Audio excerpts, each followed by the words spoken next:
I'm recording through my phone, so we'll see how this works.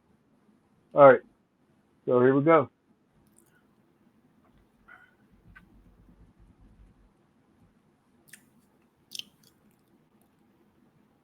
Aaron Whitlow. Brandon Spivey. And we are the Markout Movie Podcasters. Eating something. But this is an episode of Atrociously Bad Films.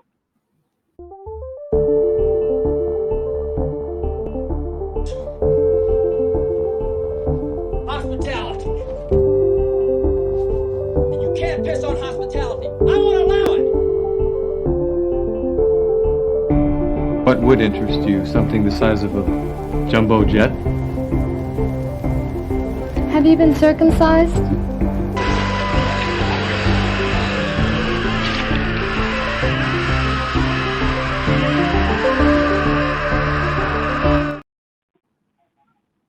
Brett, it always puts a smile on Brett's face. Pieces. If anything is near and dear to his heart, is the movie Pieces. I love that movie. It brought so much joy into my life. Well, with that being said, welcome to the Markout Movie Podcast. And on today's episode, we are going to be reviewing. We're going to be reviewing a movie called Intruders from 1989, Scott Spiegel film. But before I get to that, I would like to first give a shout out to the BG Horror Club. So this is their next screening that they're going to be having on June 17th. They are going to be showing Sleepaway Camp, the cult classic film with Angela, is what the character's name is. And then on July 11th, they're going to be doing Killer Clowns from Outer Space. You can check these movies out here in Bowling Green, Kentucky at the Capitol Arts. It's free to the public. They do ask, if you want to donate, usually a $5 donation that goes a long way to kind of help keep the club going. Chris Rutledge is the curator, so to speak, of getting the films together to watch. The last film that they chose was, of course, this film, Intruder. Brandon and I recently watched it for this week's episode of the podcast, and I can't wait to jump into it to see. Can't wait. Brandon? Yes, sir. So, Intruder, a movie that has a lot of Evil Dead alumni in it. Yeah, the director, the star. What did Ted do? Ted was I think Ted was the produce guy. Producer. And Okay. Ted was the meat guy, the deli guy, the guy that cuts up the meat, and the butcher.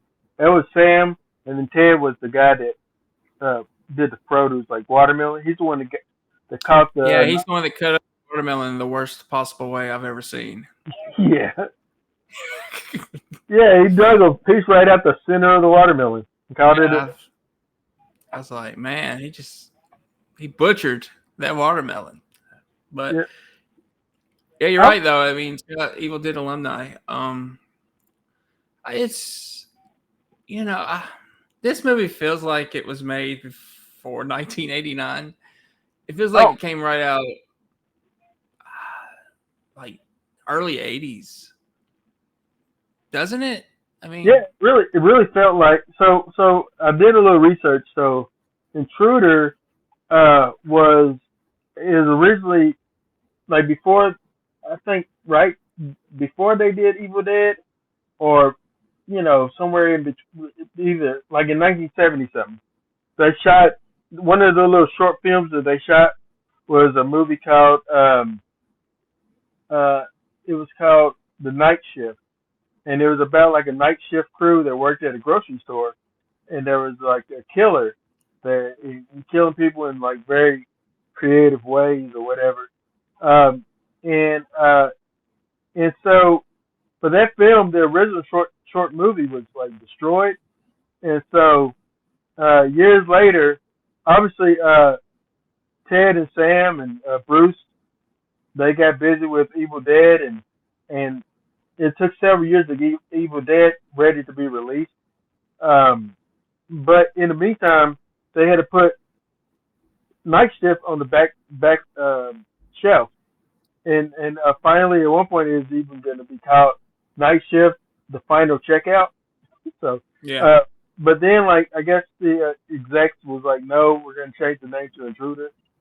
But when Scott Spiegel, who also was a part of that little crew with Sam and Ted and Bruce, when he was ready to make his movie, this was the movie that he wanted to make, and that's why he was able to get his buddies Sam and Ted and Bruce Campbell to come into to be in this movie.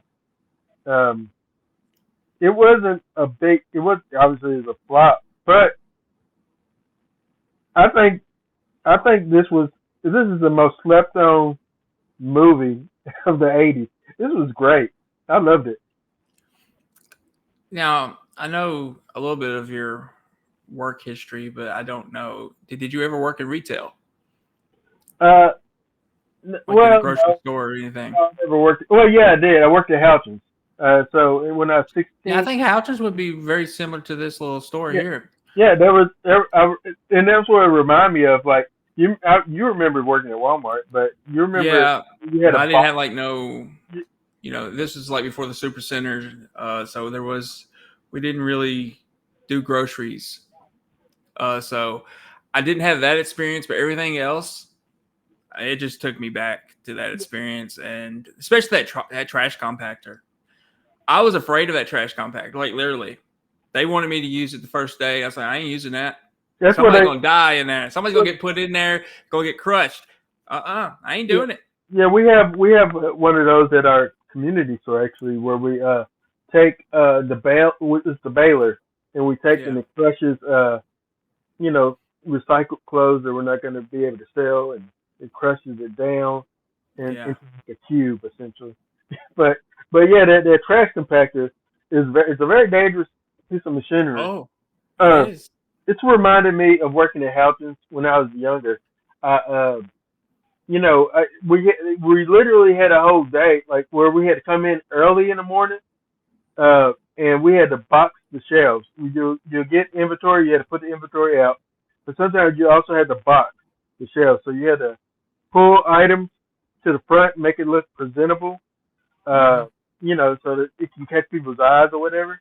So it kind of took me back to my time of working in the Houchins. So yeah, I got fired from that job, so it didn't work out. Well, look at you getting fired at Houchins. Fired from Houchins.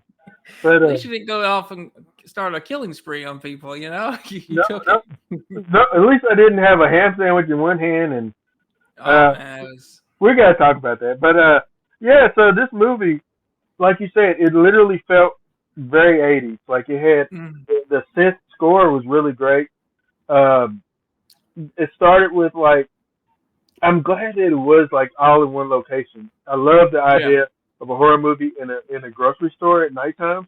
It's such a great idea. It hasn't been done a lot of times. So I can only think of this and that shark movie that was at the grocery store. Bait.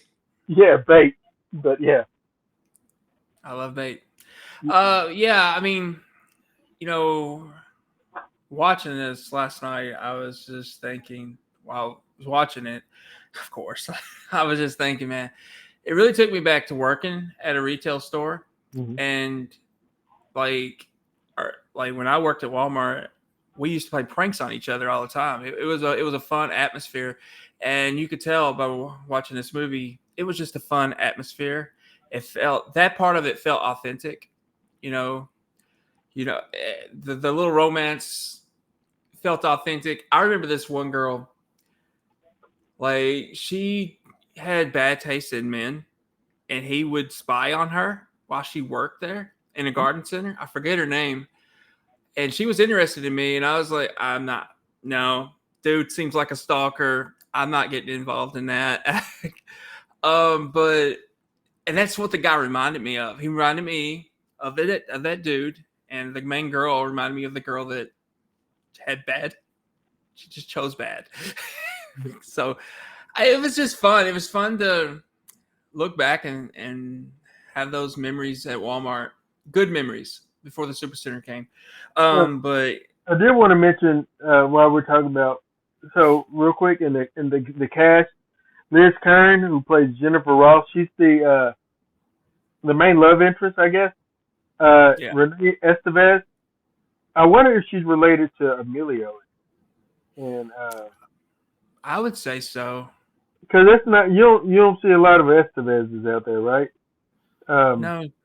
Yeah. Really don't. 3 brothers: Emilio, Ramon, and Charlie Sheen. So yeah, it's Emilio and Charlie Sheen's sister is in this movie, Renee. She's in this film. Yeah, with the name Estevez, you immediately think of the Estevez, or the Sheen family. You think about it. You think of we obviously think of Emilio, but then there was Joe. I think that was the uncle, right? That was Martin's brother. Yeah, I'm not too familiar with Joe. He did low budget horror films. Okay. So she's kind of followed in a family. Yeah. Kinda. I mean, they've all kind of done. I don't know about Martin, but I know Emilio. He did Maximum Overdrive. Again, one location, but pretty much. Charlie, I'm not sure. I'm sure he did some horror film back in the day. But yeah, I just like the atmosphere. I like the characters in this movie. If that felt authentic, it really did. Well, not the killer. The killer, he was fun though. I love him. But I've never met anyone that really liked working at retail like he did. Like he did, yeah. Yeah. So, spoilers, guys. We're going to spoil this film. This came out in 1989. If you haven't seen it, I'll tell you real quick the synopsis on IMDb. The overnight stock crew of a local supermarket finds themselves being stalked and slashed by a mysterious maniac. Speaking of this mysterious maniac, this movie also stars Dan Hicks as Bill Roberts. Swinging the head, swinging a sandwich. Yeah. I just love, I love that scene though. Because he's obviously crazed and he's eating a sandwich. He's got a severed head in his hand as well. He kind of tosses it. And he says, you're playing hard to get. I love it. I mean, it's so insane, and it's the definition of 80s horror. You like insane. I love insane. I wish we get more insanity in horror films. Personally. Speaking of insane, the ex-boyfriend David Burns is the character named Craig Peterson. He was a red herring essentially in this movie.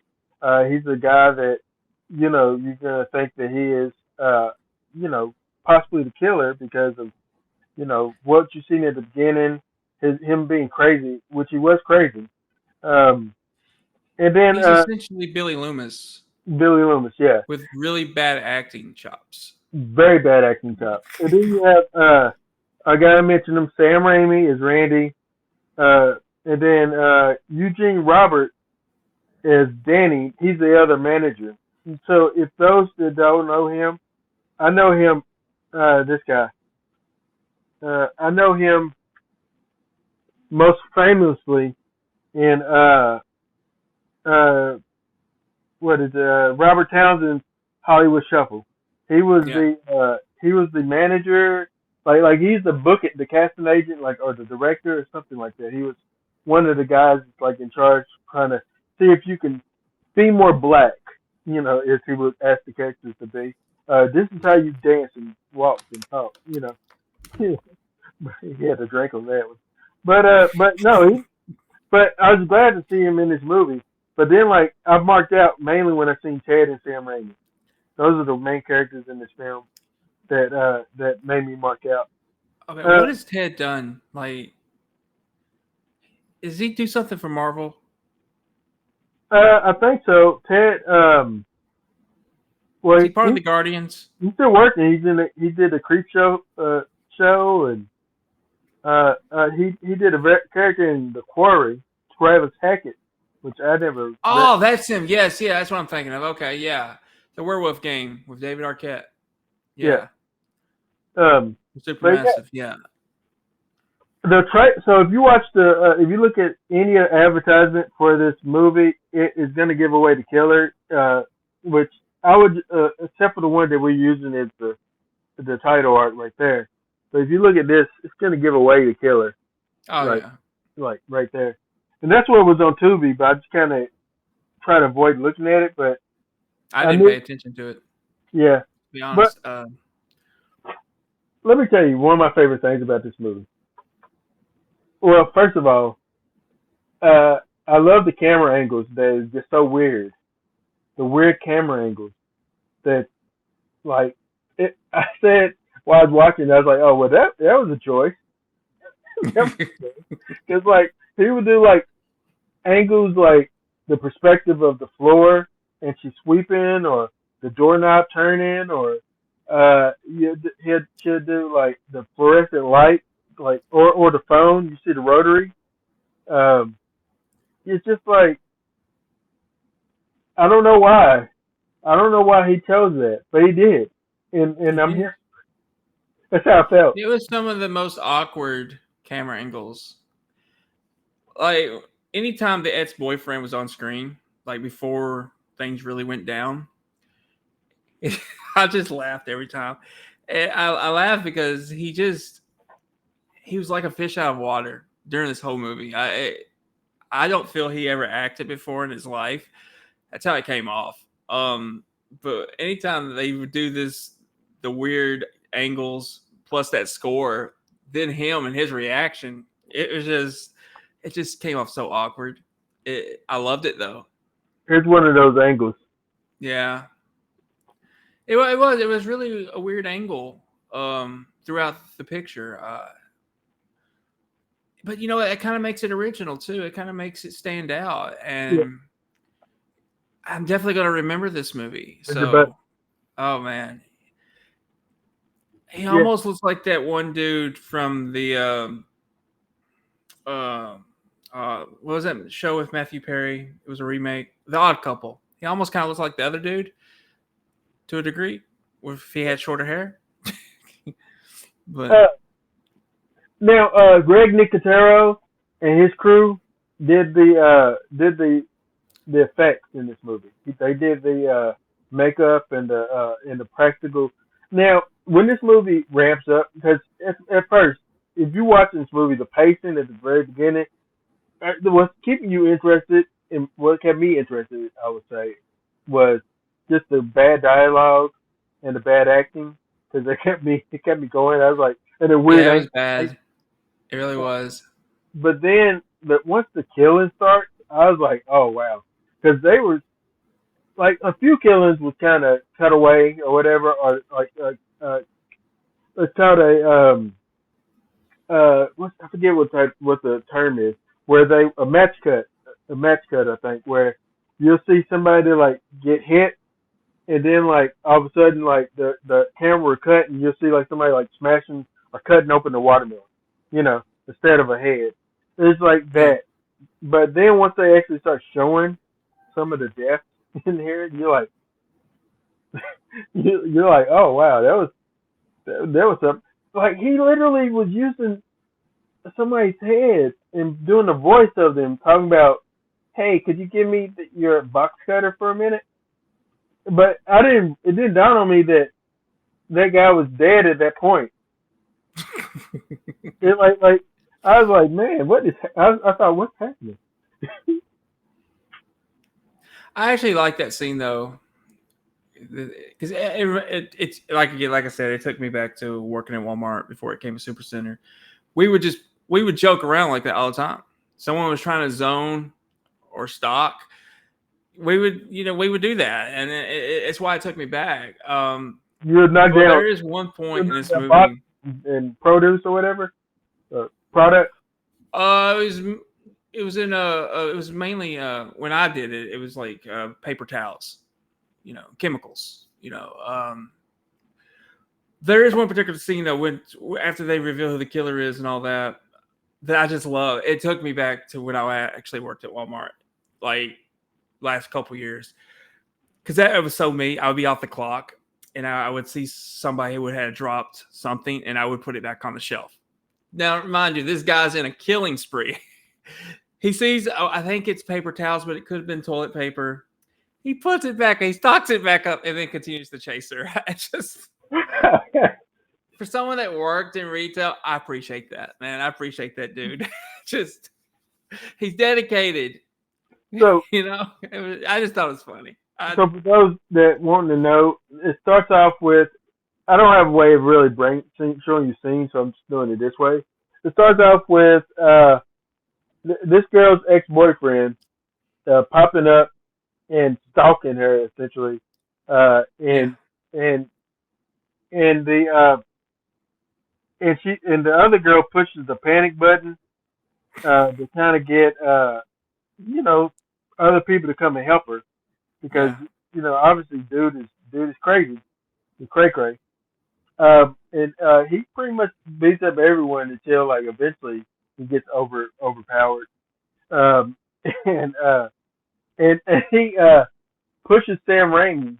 I think he pushes Sam Raimi into that's when I see Sam Raimi for the first time in the movie when he gets pushed. I was like, oh, yeah. Sam Raimi. I didn't know he was in this.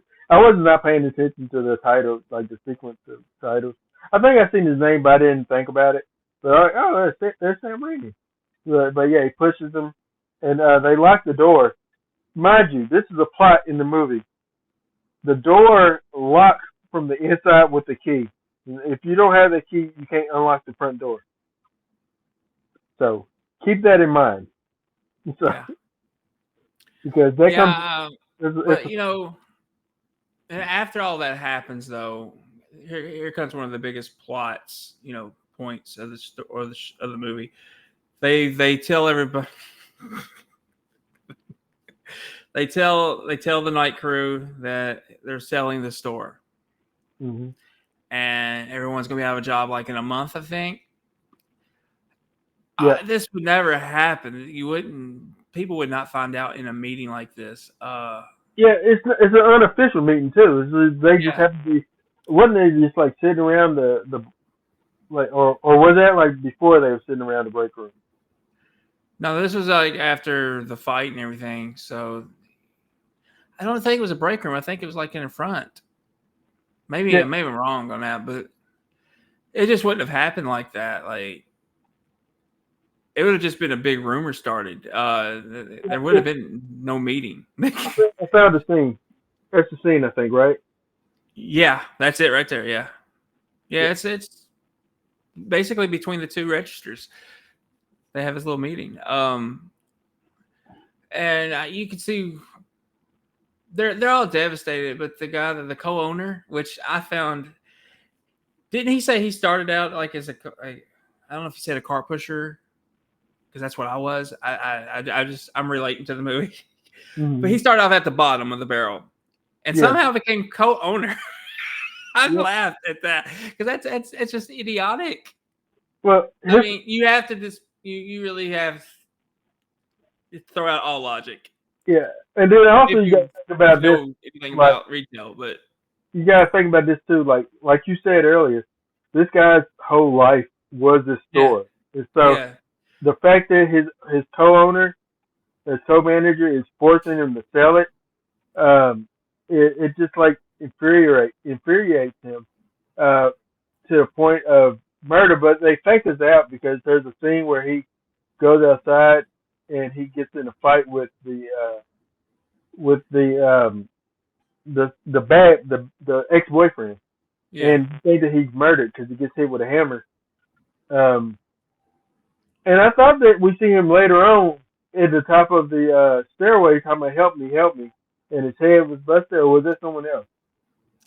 It was him. I That was thought him. that was the scene I thought he got killed in. Yeah. So when he pops up later, I was like, well, I thought he died. That was also them trying to make you believe that the killer is the ex-boyfriend. So I applaud that, though. I applaud them. They did a pretty good job there. That's Ted, by the way. Yeah, I liked him. He didn't do much. That was mainly his role right there with those headphones on. But I liked him. He was interesting.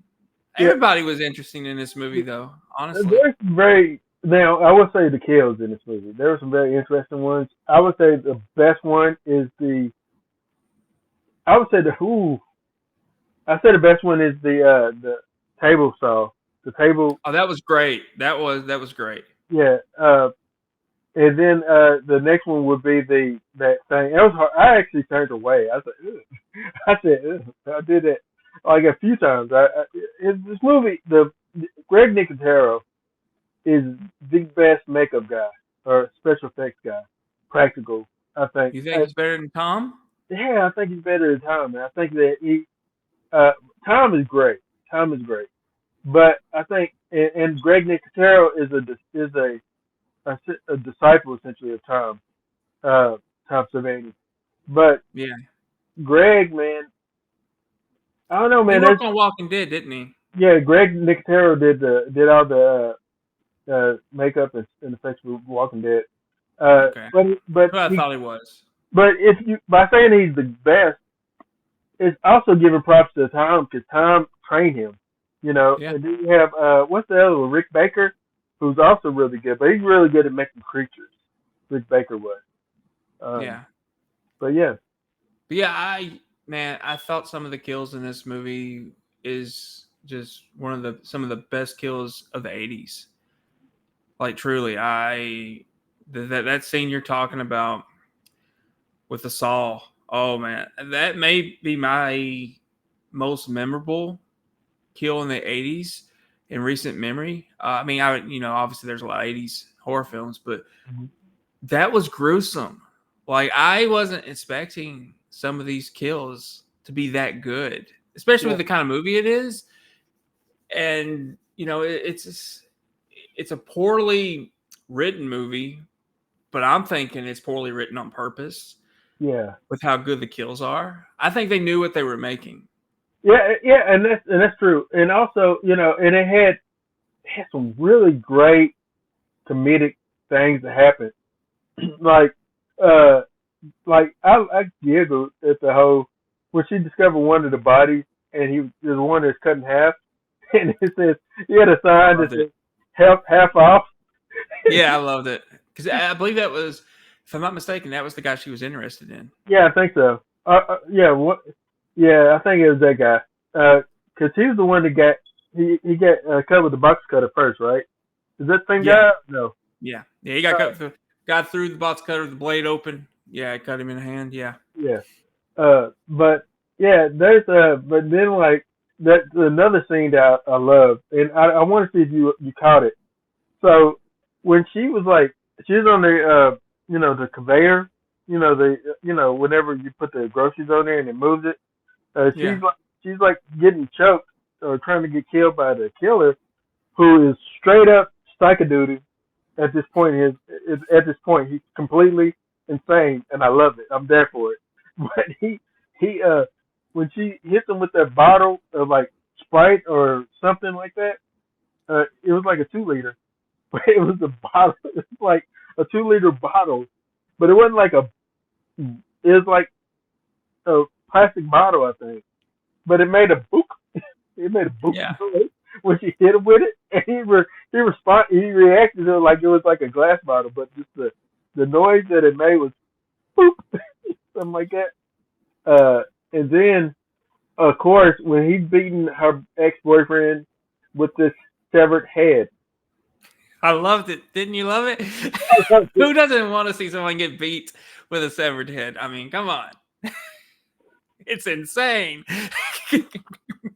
There's a scene where he tricks her. He fakes her out by saying, like, help me, I'm hurt, I'm hurt bad, I'm hurt bad, I need help, hurt. And then like she sees, and then he reveals that he's holding a severed head, and this is the scene. Yeah.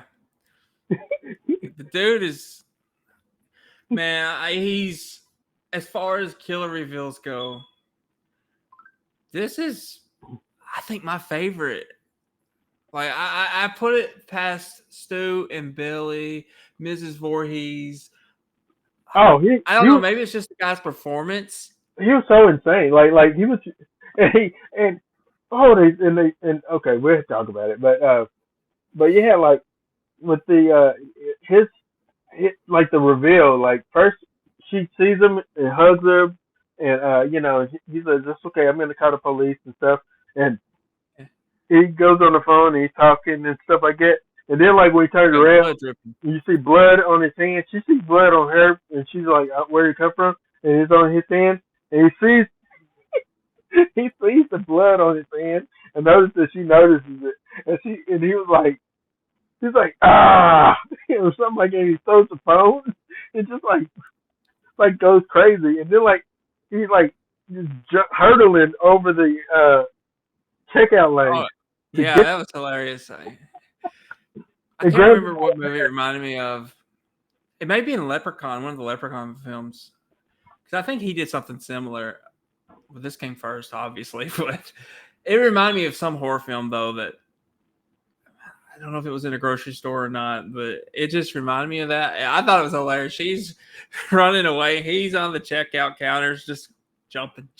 It was just funny. It was you had to experience it to really get it in full detail. I mean, it was just hilarious.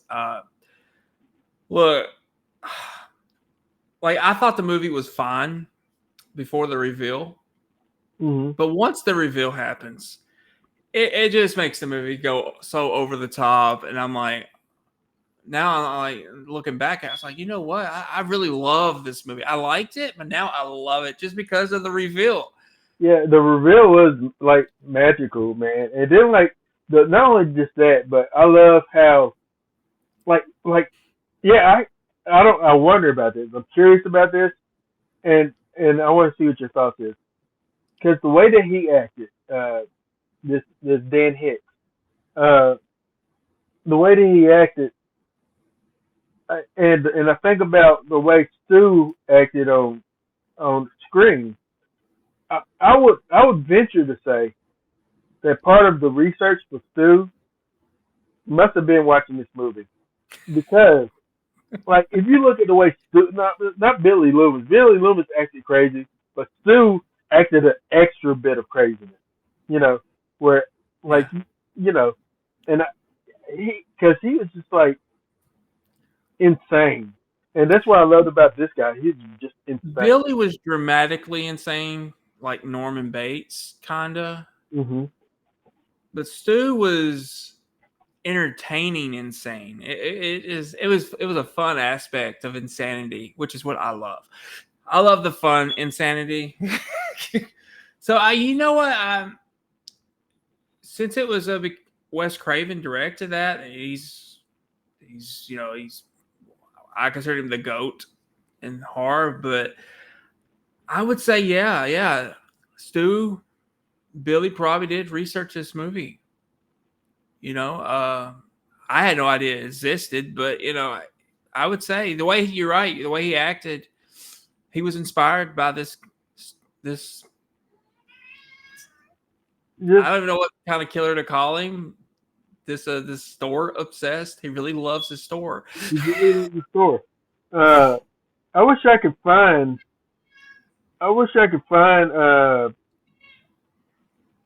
the scene where it's a beautiful scene of him. You see the sandwich case, and so he tells a story earlier about a guy walking with a head in one hand and a sandwich in the other. But you see the scene, and you see, and also this is what I found out about, because that story was a story that Scott Spiegel heard from someone, like a real life thing that happened somewhere, where someone had, was at an accident and they're so desensitized to it that they had a sandwich and they also had a head in one hand and just like was so desensitized to what they do because they do it all the time. But that story shows up in Raising Arizona, which is also I think it's Sam Raimi movie, because like of just the character talking about, this guy with the head, So Scott said, no, I'm going to put that in my movie, because he's like, no, I'm going to use it, and so Scott Spiegel used that in his movie. So that scene of him, like, you see him eating a sandwich and just walking, just a jolly and eating a sandwich. Yeah. And then, like, you see his other hand, he's just swinging ahead, just eating a sandwich. And you, like, I thought at that moment, this is just the most insane movie I've ever seen. I love it. I was like, for no rhyme, because I didn't hear the story. I did not pay attention to him telling the story earlier, so I didn't even think about that. I just thought, this is just the most craziest thing, and I'm here for it. Yeah, it was totally bonkers. I didn't expect it to be. I didn't know what I was getting into. I'd be first one to tell you. You picked this. I was like, it's gonna be a slasher movie from the 80s. All right. It'll probably be bad, but I was like, okay, I'll just go with it. And then you get to all this stuff that's happening. I'm like, wow, this is kind of intense. It's. I ain't never seen anything quite like it before, and I love Pieces. Don't get me wrong, I do. I like Pieces more to a degree because you know what happens to the guy's area, but this part as of far as killer reveals, man. Yeah, I just have never seen anyone quite like this guy before, and I was so invested in him. I couldn't take my eyes off him. Like, he was so into the role, and he made me interested in the movie more because of him. And oh man, I just had a great time. And I remember because we saw that Bruce Campbell was going to be in the movie. It said special appearance by Bruce Campbell. I'm thinking, oh, he's going to be the killer. That's who I was hoping for. I was like, see Bruce in the late 80s play a sadistic killer. That's going to be awesome. And I remember when it was first revealed it was this guy, I was disappointed until he started talking. Once he started talking, I was like, oh, I was on board. I was like, yeah, Bruce couldn't have done it this good. Yeah, no. And then better actor, sure, but in this one moment, no one could touch this guy. And so, and Brandon, you shared on your, I think it's on your Snap, like a scene where he was dragging her under the car. Oh yeah, yeah. Because she like escapes and she runs to a car and she's trying to fumble with the keys to get in the car and she finally gets the door open and then like Renee Estevez's body comes out, is revealed that she somehow was in her car.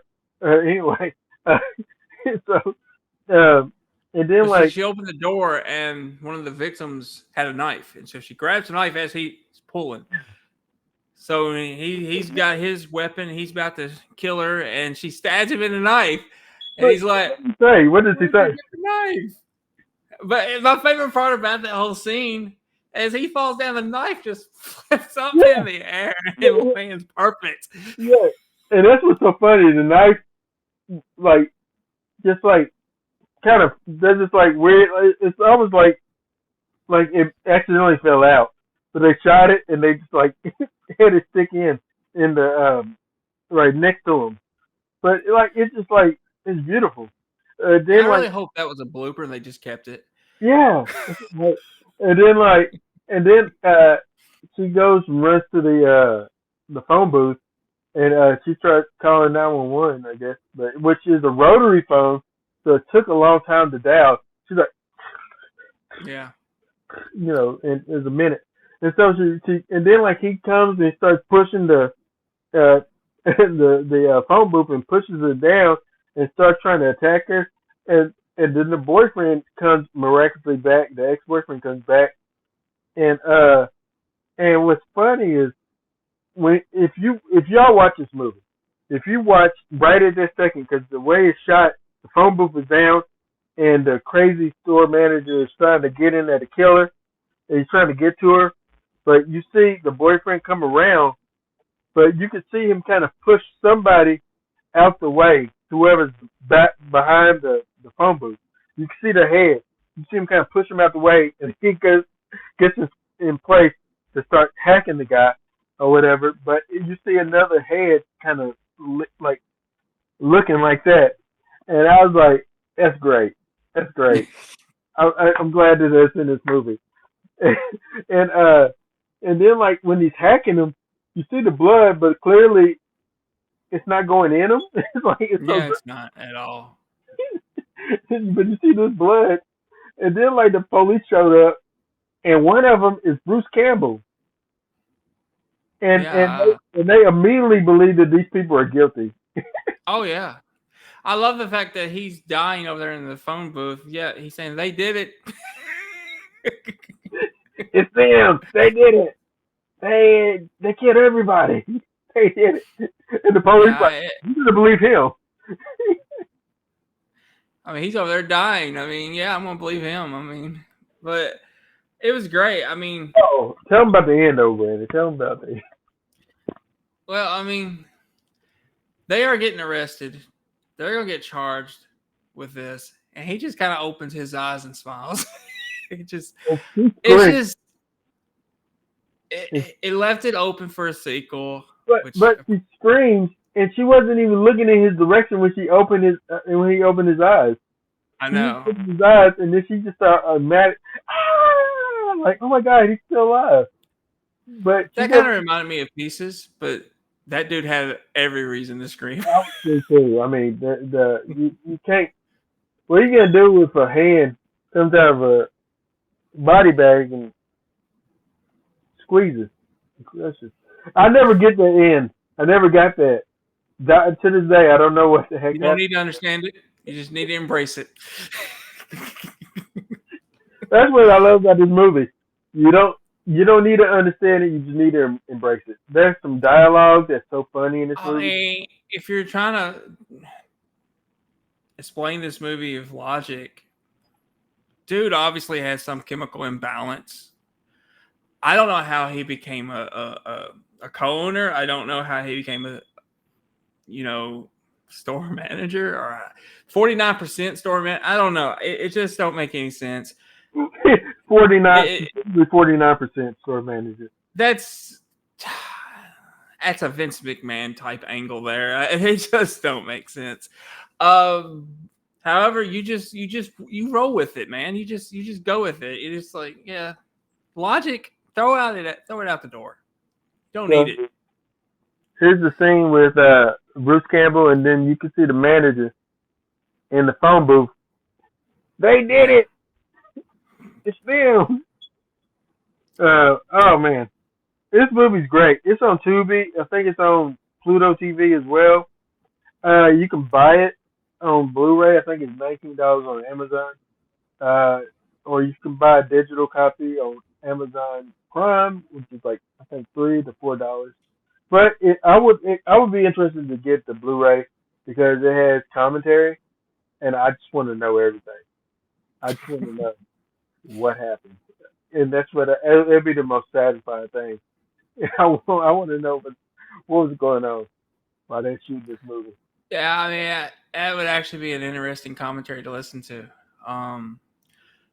But I did have a question before we get to the numbers and all that. Sometimes we talk about remakes. Mm-hmm. Obviously a sequel is probably too late to happen. I'm sure he was kind of old in this movie, so I'm sure he's no longer living. Yeah, or if he is, he's just really old. He passed away. He passed away in 2020. But I was going to ask you, as far as remakes go, would you like to see like maybe Sam Raimi return, like to produce a remake of this? Yeah, definitely. I would love to see a remake that actually takes place in like maybe if this was in '89, I'd like to see it maybe 10 years later in 10 years later in '99, like set it earlier in the decade, um, or even in like the '90s, like '95 or something like that, somewhere technology still hasn't caught up to what we have today. I would love to see it in that sense. I think it'd be great. Um, it I think more people should have eyes on this movie, and I think that its cult following would actually grow. Like I didn't know this existed until Yeah. the BG Horror Club said, "Hey, we're gonna watch Intruder," and I seen the art, the same art that we have up there, and I was like, that looks interesting. I do want to see it, but yeah, I don't know. I would love to see a remake or reboot or something like that, uh, and I would love to see like who I would cast. I don't know who I would cast as the manager, that manager, the crazy manager. Uh, I could see Robert England, but he's too much as Freddy, so people would already think he's that Yeah. immediately. I don't know. I would love to see a sequel, and that he's now a manager somewhere else, or I don't know how that would work. I wish it was that guy. I wish it was that guy though. That's the thing. I mean, if you're talking about, I mean, who you would cast, Nicholas I Cage. just feel if for today, the final girl would probably be Jenna Ortega, just because she's in everything these days. But as far as the killer goes, and here's my theory: they would probably gender swap it. It'd probably be a woman. I don't know if she could pull it off, but I would cast Christina Ricci. I mean, I've never seen her play something that kind of crazy before, but I love her, and she grew up in the genre. Or Danielle Harris, but I'd rather see Christina because I think it would get a bigger budget if it was Christina. but that's who I would cast if you're going to do the gender swap, which I feel they would. But I don't know. Or this is who I would cast if she's up to it. Adrienne Barbeau as the manager. Yeah. I don't know. It has to be a manager that, if they're gonna do the whole plot thing, it's got to be a manager. It's what I would do. I would have it be a store, but it's being bought out by a conglomerate. Like, we got to close down, guys, because we got bought out by Wally World or Wally Mart. Or you can't call it Walmart, but you got to call it something similar. But people know that it's going to be like a Walmart, like a superstore. And, and unfortunately, they're going to be hiring, but we can't have you move over. You can interview, but you can't, but the person that's disgruntled about it has to be a manager that maybe started there as a cashier and got to a point where she now is a manager or owner. And it has to be somebody that's very believable, that you can see them go nuts and can do it and can pull it off. Adrienne Barbeau, Linnea Quigley, she's good at playing crazy, but but she has to be sympathetic at first, because he was sympathetic. You're like, oh man, you hate that he's losing his business. Yeah, I really didn't see it being him, honestly. Because he was sympathetic to everybody. He was very disappointed in himself. I didn't think, okay, this guy's going to end up killing everybody. That's not what I thought at all. Like, I thought he was, he was the one that he had sincerity, and didn't see him being a mental person. No, and also I would say that this movie did really good is they utilized different aspects of of a grocery store. Yeah. In order for murdering or for the kill scenes, like with the other manager in the office, like that little thing. You remember those things where you would take your things that you finished and you just put it on the spike thing, the paper on your desk. I remember. Yeah. I remember those things, and for them to use that creatively as a kill weapon was great. And then like you said, the trash compactor, that table saw was the best. Um, but and then like the hook, the one of the weakest kills in my opinion would be the Raimis, both Raimis. Sam's Raimi was the hook in the face, like Yeah. the big hook, which I thought it was gonna be in his mouth, which would have been really cool. But they just did just hit him resting up on it. Versus I thought they was gonna put it in his mouth and have it go through his jaw or something. But then of course Ted was just Ted's death was a recycled death from Friday 13th, I think. Didn't somebody get killed like that? But not the. Yeah. But I don't know if they had something on their head. Similar. Huh? But did they It have was something? similar. Yeah. Okay. I knew it looked familiar. That is like a very familiar death scene. Yeah. The person in Friday 13th was from the front. This was from the behind. But it was pretty similar. But they had some certain shots that it felt like they took right out of the page Friday the 13th. And I said this to you. I thought it made me appreciate the original Friday the 13th more. Because, we all say that it coined the term slasher, but no one really talks about it being one of the best slasher movies ever. It just made me appreciate it more.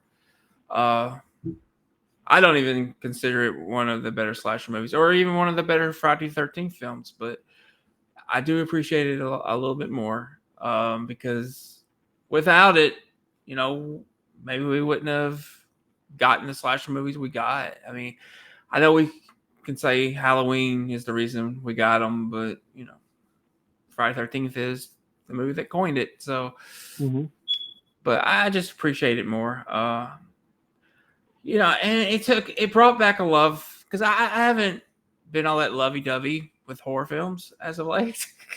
I haven't liked one horror film I've seen this year, so I've seen two that I've liked: Abigail and Late Night with the Devil. I haven't seen those, but the ones I have seen, I just it just left me not wanting to watch any horror.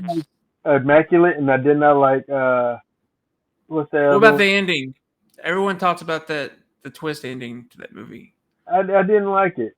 I don't know. Okay, I don't know what it is. Did you watch? You didn't watch it yet? Okay. No, I just people say it's the reason to watch it. So. No, it's not. Yeah, and then I would say the same thing about the Omen, the first Omen or whatever it was. I didn't I didn't finish it, but I wasn't. I feeling it. Yeah, well, I've seen it. I really wasn't feeling it. It's just like I never liked the Omen movies at all. None of them. I really thought all of them kind of overhyped movies. The Exorcist is a much better film, but that's just my opinion. Like I haven't seen any of the original Omen movies, so I think I saw the remake. Yeah, I'm not 100% sure. With Cotton Weary. I don't know his real name. Yeah, okay, I have seen it. I didn't care for it. What was that movie? Julia Childs is in it too, right? Julia Stiles, she's in it as well. Yeah, I think she plays the mom. That movie, it got 4 sequels. I can't even think of it. The Ryan Reynolds remake. I can't think of what it's called. Oh, you're talking about Amityville? Yeah, I feel like they're the same movie. Except, this little boy's controlling things in the Omen. I don't care. I don't really care for those type of movies. Yeah. I like The Conjuring and stuff, but if you're giving me a choice to watch Supernatural or you watch a old-fashioned slasher movie, I'm watching an old-fashioned slasher movie every day. I will say this director, before we get to our numbers, this director went on in '92 to do a movie called The Nut House, which I've never seen. He also did From Dusk to Dawn 2, Texas Blood Money. I was like, yeah, he didn't do the first one. He did My Name is Modesty, a Modesty Blasé Adventure. I don't know what that is. And, of course, last but not least, Hostel Part 3. I would say his best movie is Intruder. Yes, I would say that. And he has a movie that's coming out right now. It's in production called Spring Break '83. That might be interesting. That might be back to his roots, hopefully.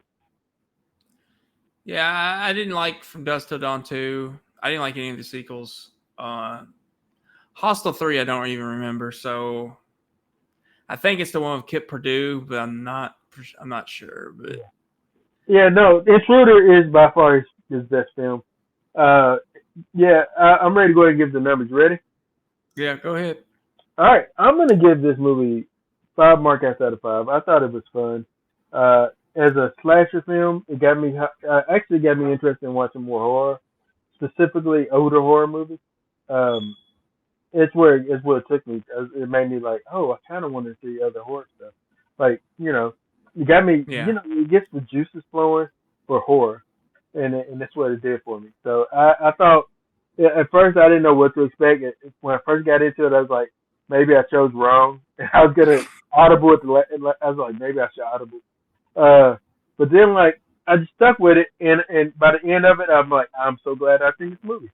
I'm glad that I know that this exists. Like you said, it's like pieces. You didn't know what you was going into, but you're glad that you was there. Like for me, and Demon. Yeah, Wind, I mean, I would never say Pieces is a good movie, ever, but I love it. Same for me with Demon Wind. Same for me with what's the other one? The movie about like it's like a precursor to Texas Chainsaw Massacre. What is it? And there's magic tricks. There's so much happening. It's great. What is that movie? It takes place, and then also Spring Break, the movie called Spring Break, or The Mutilator. Same thing as that movie. But yeah. It's, You had a really good time with it. I mean, which I'm glad. I'm glad. When I was watching this though, I was like, I bet Aaron didn't like this because we have different taste when it comes to fun horror, and most time when I really like it and I think it's fun, you don't. And so I was like, I bet he doesn't like this. But turned out you did, and I love it. I love that you did. You liked it better than me, actually. What's your? I give it a 4 out of 5. I thought the kills were they were good. I thought, the reveal was perfect.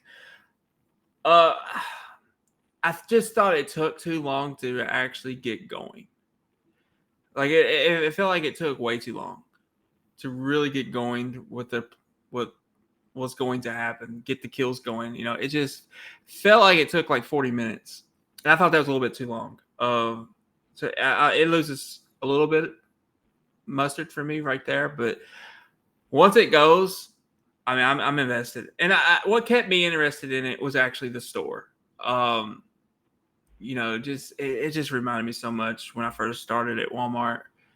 The people you interact with, like, these people are not in their sane mind.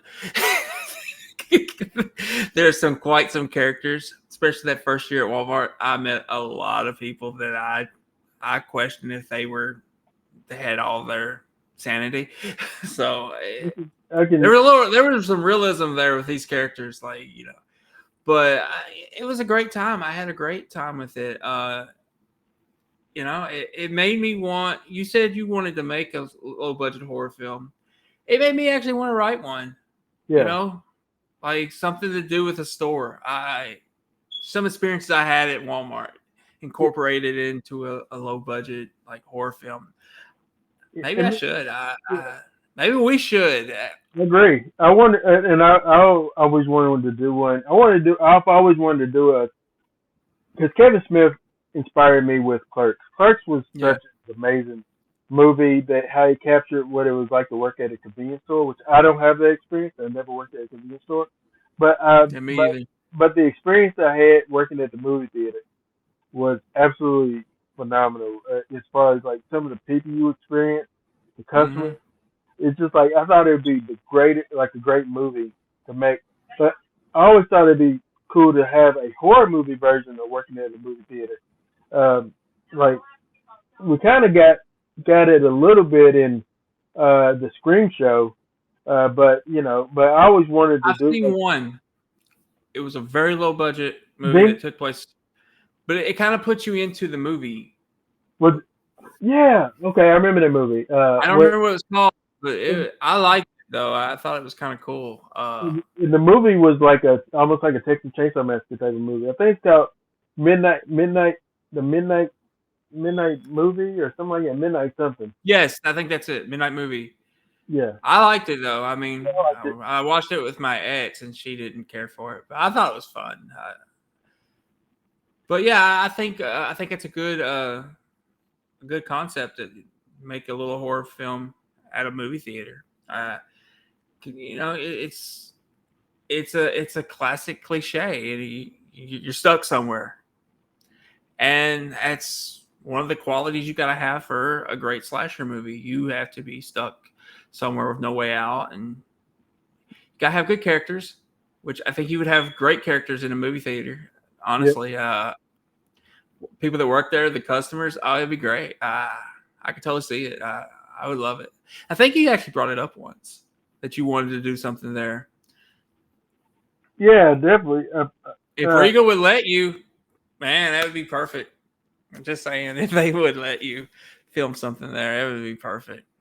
You do so much after hours. Yeah, I was able to, and I will say this: I was able to shoot a couple of short films at the theater, as far as for my project when I was at Western.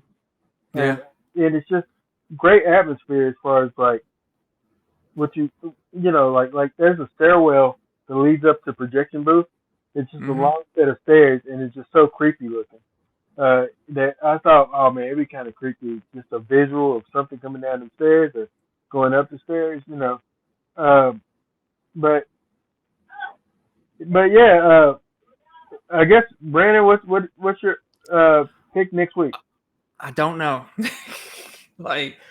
I have thought maybe going to martial arts. Then I kind of thought today, it's like, man, I like this movie so much. Maybe I should pick another slasher movie from the 80s.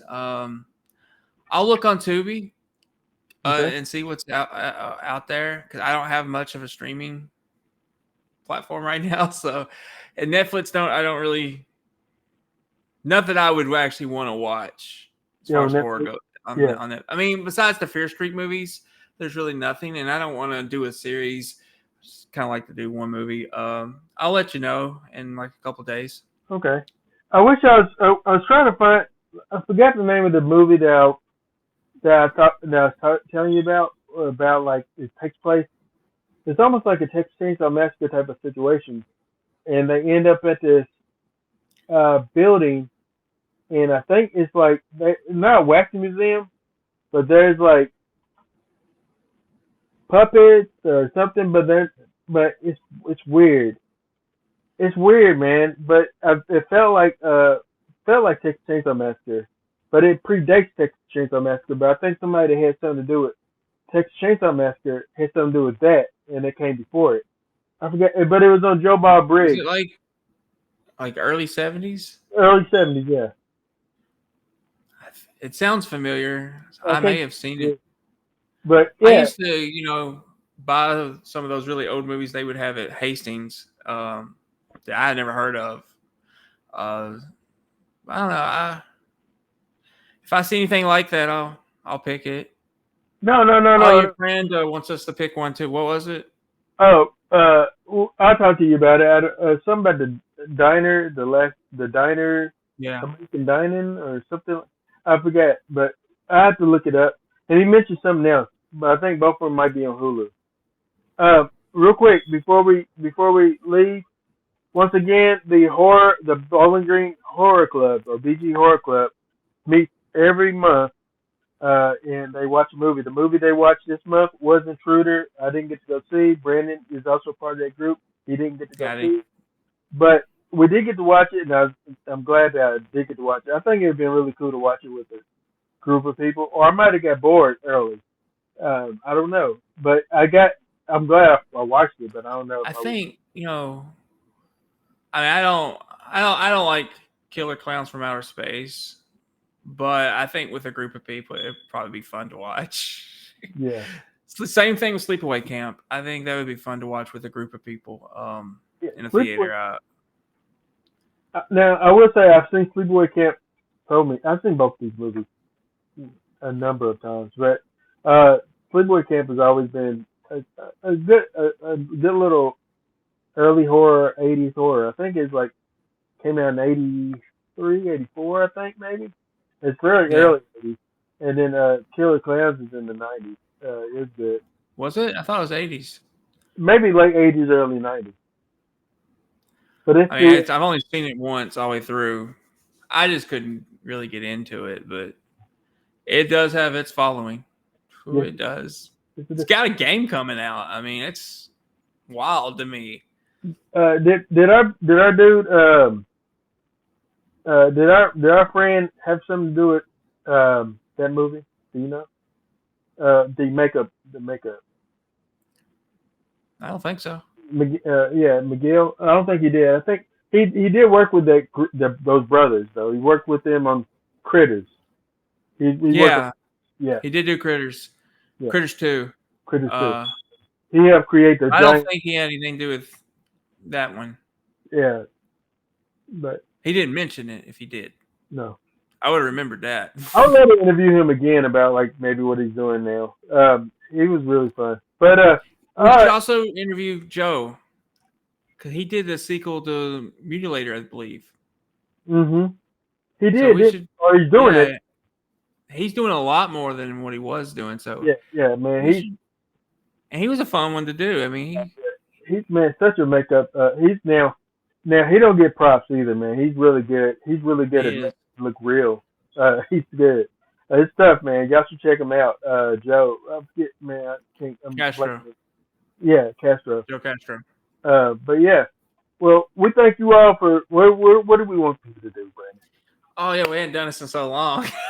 If you enjoyed this review, click that like button, click that share, subscribe to our Markout Movie Podcast channel on YouTube and on Facebook. And if we're on Spotify too, so you can listen to us there. Everywhere you can hear podcasts, we're there, or we should be. But this isn't recording. We're gonna make it work. But all right. In the meantime, and in between time, Aaron Whitlow, Brandon Spivey. We got the Markout Movie Podcast. Thank you for marking out with us. Have a good weekend. Have a good Memorial Day thing. All right.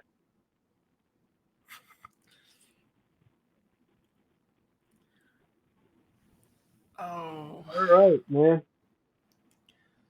Let me stop it.